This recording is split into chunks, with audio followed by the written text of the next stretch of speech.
8 AM pa ang pasok ni Athena sa school mga mamis, pero alas 5 pa lang ay nandito na nga agad ako sa kusina para nga magluto ng almusalin pati na rin ang babaunin ni Athena sa school. Magsasaing nga muna ako mga mamis, pero itong bigas sa sinaing ko ay konti na lang kasi ito na nga lang yung hilang bigas sa lagayan. Pero kasya naman to sa almusal pati na rin pambaon ni Athena sa school. Sa sobra pa nga yung sobra naman kami na ni Daddy ang kakain kasi parang gusto rin namin ni Daddy mag-almusal ng kanin. Bibili na lang ako ng pansit sa labas kasi parang ang gusto kong pangulam sa kanin ay pansit. At habang nag-aantay nga ako na maluto yung sinaing, magluluto na rin ako ng uulamin ni Athena. Itong bacon pala yung ipapaulam ko kay Athena. Almusal at pangbaon niya na to. Tapos papartneran ko na lang din to ng pritong itlog. Itong bacon mga mamis, hindi naman talaga kami bumibili nito kasi hindi naman kami nag-i-stock ng mga baboy-baboy nga sa rep. Pero kasi itong bacon, nung New Year pa to mga mamis, binili ko to para nga meron akong pan-toppings lang sa carbonara na niluto ko. Tapos nun ito hindi na siya naluto, hindi na napansin sa rep. At para nga matanggal na siya dun sa rep mga mamis at hindi rin masayang, ito na nga lang yung pinaulam ko kay Athena. Mahaba talaga yan mga mamis, pero kasi pinutulan ko nga kasi nga nagluto lang ako ng konting-konti as in konting pang toppings lang talaga sa carbonara nung New Year. Nung natapos ko nang iprito yung mga bacon mga mamis, hindi ko napindot yung video pero inaisalang ko na nga itong 3 itlog na ito na lang talaga yung natitirang itlog namin sa rep.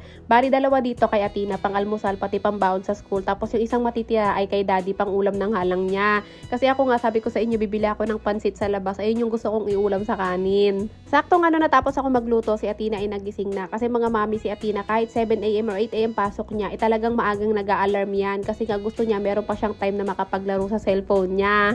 Habang kumakain nga si Athena ng almusal mga mami, niluto ko na rin yung kanyang magiging kanin. So gusto ni Athena or nag-request siya mga mamis na gusto daw niya may mixed vegetable yung kanin niya. Kaya ito, nagsalang ako ng konting mixed vegetable tapos naglagay ako ng konting kanin lang. Mukha lang talagang madami yung kanin mga mamis, pero promise konti lang talaga yan. Kasi minsan madaya yung video parang mukhang madami pero totoo konti lang naman. Minsan naman konti lang pero totoo madami naman talaga. Dapat nga ilalagyan ko pa yan ng bawang pero hindi na ako nakapagdikdik mga mamis kasi iniisip ko gusto ko na rin talagang kumain pero gusto ko munang tapusin nga itong magiging baon ni Athena sa school. Pinadala ko na nga kay Athena lahat ng bacon mga mamis kasi wala namang kakain yan dito at hindi rin naman pwede talaga sa akin yan. Sabi ko sa kanya mag-share na nga lang siya sa mga classmates niya. Fast forward tayo mga mamis, si Athena nakapag-asikaso na nga at naayos ko na rin yung baon niya. Hindi pala sila nagdala ng bag or bag na pang school kasi nga nung araw na to ay sports fest lang nila. Nagpaalam si Athena mga mamis kung pwede daw ba na silang dalawa na lang ng classmates niya ang pupunta sa school. Wag na daw siya ihatid ng daddy niya. Tapos pinaalam din siya nung classmates niyang yan na kasama niya. Pumayag na kami mga mamis kasi nakakaya naman sa classmates niya kasi nga nagpaalam or nagsabi na din sa amin. Total sobrang bait ng classmates niya na yan mga mamis. Talagang nagpapakati siya kay Athena. Siguro pangarap niya magkaroon ng mas bunsong kapatid kasi alam ko yan yung bunso. Dahil siguro gusto niya maging ate kapag magkasama sila si Athena. Grabe niya alagaan si Athena mga mamis. Nakikita namin yun ni Daddy. Grabe niya asikasuhin. Kanina nga mga mamis hindi ko lang na-videohan pero kinuha niya yung baunan ng tubig ni Athena at nilagay niya doon mismo sa bag niya para nga hindi mahirapan si Athena. Ay hindi mga mamis, na-videohan ko pala kaya balikan nyo na lang yung video nila habang naglalakad sila. Fast forward nga tayo mga mamis, magkatanghali na nung mga oras na to at galing na ako sa labas, bumili na ako ng bigas para nga makapagsaing na ulit kasi yung unang sinaing ko ng maaga-aga naubos na nga namin dahil nga pare-pares kami nag-almusal ng kanin. Bali yung sinasaing ko nga mga mamis na kanin ay lalagyan ko ulit yung na mixed vegetable pero this time lalagyan ko naman na ng kangkong. Tapos meron pa kasi kaming natitirang meatloaf sa rep. Ayun na yung papaulam ko kay Athena.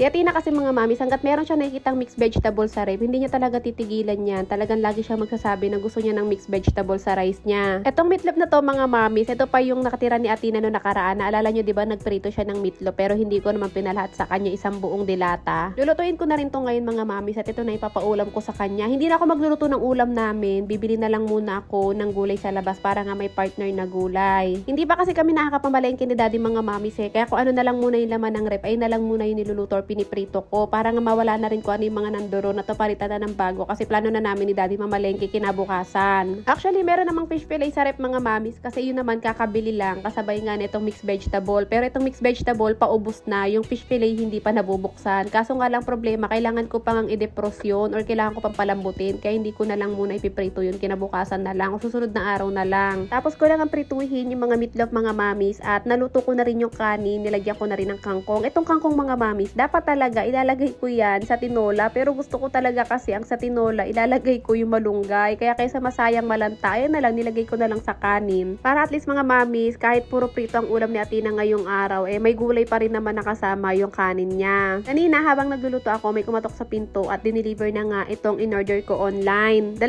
garbage plastic lang naman yung in-order ko mga mamis, tapos isang plastic gloves, tapos yung isa sa mga luho ng bituka ko, ang sarili kong plastic. Ito yung ginagamit ko tuwing naglilinis ako ng bituka ko, bukod sa meron akong ibang basurahan. Dapat pinaplastic ko muna dito sa itim bago ko siya itatapon sa isang basurahan ko. Medyo dismayado lang yung itsura ko dyan mga mamis kasi nga sobrang nipis ng plastic na nabili ko na to. Actually, expected ko naman na to na talaga ang darating sa akin ay manipis kasi nga yung pinag-orderan ko niyan mga mamis, sold out yung mga plastic bag niyang itim. Kaya ayan, sa ibang shop ako bumili. Pero ayun nga, sobrang nipis mga mamis. Mura lang naman yun mga mamis. Nasa 22 pesos lang naman yan, 50 pieces na. Pero kasi yung pinagbilhan ko, mas mura yun. Tapos ang kakapal nga ng mga plastic. Pero wala na ako magagawa kasi naka-order na ako. Antayin ko na lang na magka-stock ulit yung pinag-orderan ko. Mili na rin pala ako mga mamis nung parang sapin sa rep. Basta hindi ko alam yung tawag doon. Antayin nyo na lang mamaya ilalagay ko doon. Nasaktuhan na lang din talaga yung store na pinagbilhan ko ng plastic ay meron siya noon. Kaya inisa-isa ko na lang din talaga. Ilan yung maganda sa store na pinagbilhan ko. Lahat ng kailangan ko nandoon. Pero bago ko nga ilagay yung mga nabili ko na yun mga mamis na isasapin ko dito sa rep, lilinisan ko muna tong rep. Kasi simula talaga nung nabili ko to, hindi ko rin talaga nalinisan to. Kasi nga mga mamis, hindi rin naman talaga nalamanan to. Kaya hindi rin nadumihan yung loob nito. Parang isang beses lang ata namin to nalamanan mga mamis. Tapos sobrang konti pa noon. Kaya naman ngayon, nilinisan ko na siya. Kasi kinabukasan, mamalengke na kami ni daddy.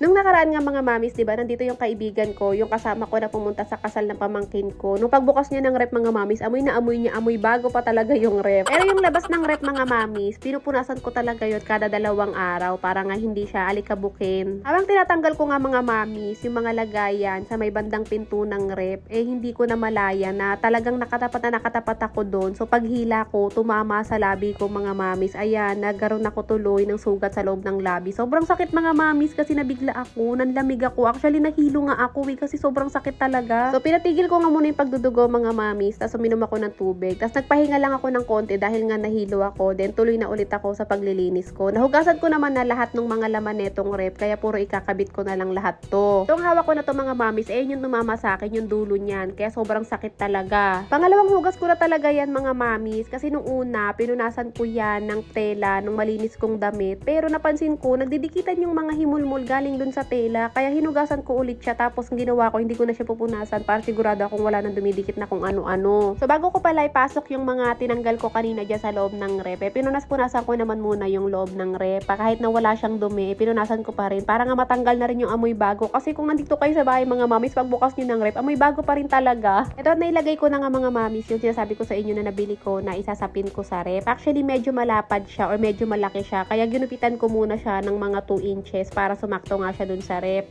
Dito naguguluhan ako mga mamis kung sa taas ko ba to ilalagay or dito sa baba. Tapos isa pa sa naguguluhan ako mga mamis kung saan ko ba dapat ilalagay yung mga isda or yung mga manok, kung dito ba sa taas or dito sa baba. Tapos yung mga malalamig naman gaya ng yelo o kaya ganito mga ice pop, kung sa taas ba o sa baba. Comment nga kayo mga mamis kasi naguguluhan din ako kung paano ice gagawin ko dito sa freezer. Finally nga mga mamis, tapos na ako maglinis ng rep, mas maayos at mas maganda na siya ngayon na meron ng sapin kasi nga hindi na rin ako mahihirapan pag gusto kong linisan yung rep. Bale yung mga makikita nyo sa freezer mga mamis, yung fish fillet, tapos yung dalawang nasa lagayan mga mamis, yung mga lutong ulam na iinit na lang. Bukas naman ay mamalengke na kami ni daddy para magkalaman na siya.